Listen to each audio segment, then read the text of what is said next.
တကယ်လို့ဒီရာဒီအစမှာလူတစ်ယောက်ခင်ဗျားကိုစပါတင်တန်းဆင်းရနိုင်တယ်လို့ပြောရင်ခင်ဗျားယုံမလားတေချာတယ်မြုံမှုလို့ကျွန်တော်ပြောရဲတယ်2024-25ရာသီမှာစပါတင်ကပရီးမီးယားလိဂ်မှာရလက်ဆိုတွေနဲ့အဆင့်19ရာသီတင်ခဲ့ပေမဲ့ပစ်စစ်တင်းနေနဲ့ဒါတွေကိုအချိန်မီပြန်ပြင်ဆင်နိုင်လိမ့်မယ်လို့ပဲကျွန်တော်ပြည်သက်တွေကယုံကြည်ခဲ့ကြတယ်တကယ်လို့ဒီရာသီမှာစတင်ခင်မှာစပါတင်ကပြောင်းလဲမှုတွေကြီးကြီးမားမားလှုပ်ဆောင်ခဲ့တယ်နီးပြရဲ့နေရာမှာ Frank Thomas နဲ့ပြောင်းလဲခဲ့တယ်လို့ကစားသမား9ယောက်လောက်ထိကိုခေါ်ယူအားဖြစ်ခဲ့တယ်။ဒါပေမဲ့အခြေအနေတွေကကျွန်တော်ထင်ထားသလိုမျိုးရတဲ့ကောင်းမလာခဲ့ပဲနဲ့ပြီးခဲ့တဲ့ရာသီထက်ပိုပြီးဆိုးဝါးခဲ့တယ်။နီးပြ3ယောက်လောက်ထိကိုပြောင်းလဲခဲ့ရတယ်လို့ခေါ်ယူခဲ့တဲ့ကစားသမားတွေကလည်းခြေဆွဲမပြနိုင်တဲ့အပြင်ရှင်းဆွဲကစားသမားတွေကပါရုန်းကန်နေခဲ့ရတယ်။လက်ရှိချိန်ပရီးမီးယားလိဂ်ရာသီကုန်ဖို့6ပွဲလို့မှာရမဲ့30လာရရှိပြီးတော့တန်းစင်းစုံအဆင့်18ထိရောက်လာခဲ့တယ်။တဖြည်းဖြည်းနဲ့စပါတင်တန်းမဆင်းနိုင်ဘူးလို့ယုံကြည်ခဲ့ကြတဲ့ကျွန်တော်တို့ပြည်သက်တွေကလည်းတန်းဆင်းရကောင်းဆင်းရနိုင်တယ်ဆိုတဲ့အတွေးတွေဝင်လာခဲ့တယ်။ဒါကြောင့်ဒီနေ့မှာတော့စပါတင်တန်းဆင်းခဲ့ရရင်ဘာတွေဖြစ်မလဲဆိုတာကိုမျှဝေပေးချင်ပါတယ်။ကျွန်တော်တို့အစီအစဉ်လေးမစတင်ခင်မှာ like and subscribe နဲ့ခဲ့ပေးဖို့တောင်းဆိုပါတယ်။ intro လေးပြီးရင်တော့စလိုက်ရအောင်။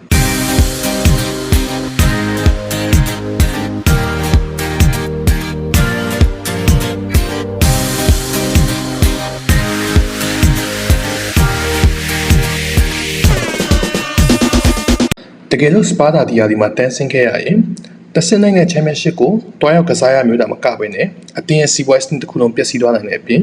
ရေရှည်မှာပရီးမီးယားလိဂ်ကိုပြန်လည်တန်းတက်လာနိုင်ဖို့တော့ခက်ခဲသွားလိမ့်မယ်။ဘာလို့ဒီလိုပြောရလဲဆိုတော့ပထမချက်ကအတင်းရဲ့ဝင်ငွေပါ။ကလပ်အတင်းတင်းကရုံမြင့်တန်ကြားဂျီနီယာစပွန်ဆာနဲ့ကွင်းဝင်ကြီးတွေဖြစ်တဲ့ဝင်ငွေ3ချက်နဲ့အဓိကရက်တည်ကြတယ်။တကယ်လို့အတင်းကပရီးမီးယားလိဂ်ကနေတန်းဆင်းခဲ့ရမယ်ဆိုရင်ဒီဝင်ငွေတွေပေါ်မှာကြီးကြီးမားမားထိခိုက်သွားနိုင်တယ်။ဘာလို့လဲဆိုတော့ချန်ပီယံရှစ်ပြိုင်ပွဲတွေကပရီးမီးယားလိဂ်ပြိုင်ပွဲတွေနဲ့ရှင်တကဘာလုံးအတိုင်းအတာမှာလူစိတ်ဝင်စားမှုက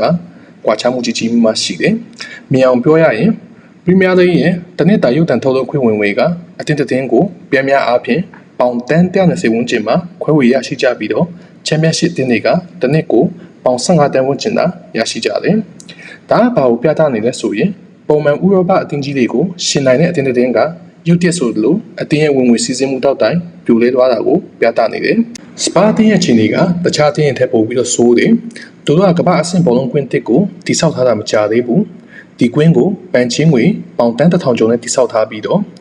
လက်ရှိချိန်မှာပန်အကျွေးကပေါင်တန်း800ကျော်ကျန်နေသေးတယ်။တကယ်လို့စပါတင်ကတန်းဆင်းခဲ့ရရင်ဒီချင်းငွေတစ်ခုနဲ့တင်တခြားအတင်းတွေထက်ပိုတဲ့ငွေကြေးဖိအားအောက်ကိုရောက်သွားမှာတော့တေချာပဲ။ဒုတိယအချက်ကတော့အတင်းကစားသမားတွေကိုဆုံးရှုံးမှုပဲဖြစ်တယ်။ပုံမှန်အားဖြင့်အတင်းနဲ့ကစားသမားကြားကစာချုပ်မှာတန်းဆင်းခဲ့ရရင်ဆိုတဲ့အချက်မျိုးကိုထည့်သွင်းချုပ်ဆိုကြတယ်။တချို့ကစားသမားတွေကအတင်းတန်းဆင်းခဲ့ရရင်စာချုပ်ဖျက်သိမ်းပိုင်ခွင့်ရှိတယ်လို့တချို့ကစားသမားတွေကအတင်းတန်းဆင်းခဲ့ရရင်လစာငွေရှို့ရမယ့်အချက်တွေပါကြတယ်။ဘယ်လိုအချက်မျိုးပဲပါနေပါစေပရီးမီးယားလိဂ်မှာကစားမှုတဲ့ကစားသမားတဦးကချန်ပီယံရှစ်မှာမကစားလို့တာကတော့အသေးချပဲ။ဒါကြောင့်ဒီလိုအခြေအနေမျိုးမှာတချို့ကစားသမားတွေကအလွန်နဲ့ထွက်ခွာကြမှာဖြစ်တယ်လို့တချို့ကစားသမားတွေကိုလည်းတခြားအသင်းတွေကငွေကြီးနည်းနည်းနဲ့ခေါ်ယူကြမှာပဲဖြစ်တယ်။ဒါကြောင့်အချိန်တိုအတွင်းမှာအဓိကကစားသမားအများပြားဆုံးရှုံးလိုက်ရတဲ့စပါအသင်းတွေနဲ့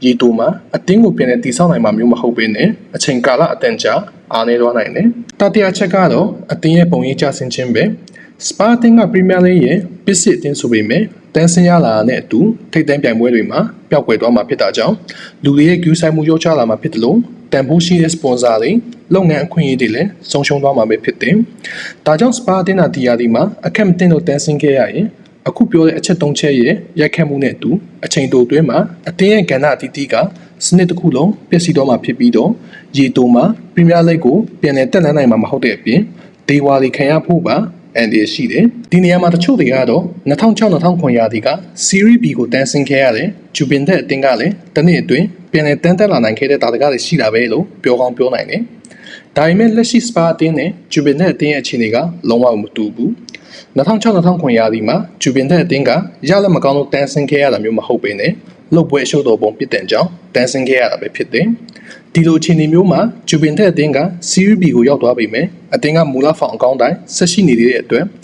ကစားသမားတချို့သာဆုံးရှုံးခဲ့ရပြီးတော့အဓိကကစားသမားအများစုကိုဆက်လက်ထိန်းထားနိုင်တယ်။ဒါကြောင့် Serie B မှာတရားဒီပဲကစားခဲ့ရပြီးတော့အချိန်တိုအတွင်းမှာပဲ Serie A ကိုပြန်လည်တက်လှမ်းနိုင်ခဲ့တယ်။လက်ရှိစပါကတော့အသင်းရလက်ဆိုးဝါးမှုနဲ့အတူတန်းဆင်းရမှာဖြစ်ပြီးတော့နီးပြအပြောင်းလဲတွေနဲ့ ထိပ်ပိုင်းခေါင်းဆောင်တွေရဲ့ရှုပ်ထွေးတဲ့စီမံခန့်ခွဲမှုတွေရှိတယ်လို့အဆအရအားလုံးကိုအတိတ်ကပြန်လည်တည်ဆောက်ရမယ့်အခြေအနေတစ်ခုမှပဲဖြစ်တယ်။ဒါကြောင့်တည်ငြိမ်တဲ့ဖောင်တစ်ခုမရှိတဲ့စပါအသင်းကဂျူဗင်တက်အသင်းလို့တရားဒီထဲနဲ့တန်းပြန်တက်လာနိုင်မှာမဟုတ်ဘူးလို့တချိန်ကလိယူနိုင်တဲ့တို့လို့အတင်းကြီးတဲ့တင်းကနေအတင်းငယ်တဲ့တင်းအဖြစ်ခြားရောက်သွားနိုင်တယ်။အခုချိန်မှာစပါအသင်းကတချိန်က Brighton နီးပြဟောင်းဒီဇာပီနဲ့နီးပြအပြောင်းလဲပြုလုပ်ထားတယ်။ဒါကြောင့်လက်ကျန် Premier League 6ပွဲမှာစပါအသင်းကတန်းစင်းဆောင်ကနေရုံထွက်နိုင်မလားဆိုတာကိုကျွန်တော်တို့စောင့်ကြည့်ရမယ်။ခင်ဗျားအနေနဲ့ကတော့စပါအသင်းတန်းစင်းဆောင်ကနေရုံထွက်နိုင်မလားဆိုတာကိုကွန်မန့်မှာဝင်ရောက်ဆွေးနွေးနိုင်ပါတယ်။ကျွန်တော်တို့ဒီနေ့အစီအစဉ်ကိုဒီမှာပဲရပ်နားချင်တယ်။အမားတွေပါခဲ့ရင်လည်းနားလည်ပေးဖို့တောင်းဆိုပါတယ်။နောက်လာမယ့်အစီအစဉ်တွေမှာကျွန်တော်တို့ပိုကောင်းတဲ့အကြောင်းအရာတွေနဲ့ထပ်ပြီးတော့တွေ့ကြမယ်။အားလုံးကိုကျေးဇူးတင်ပါတယ်။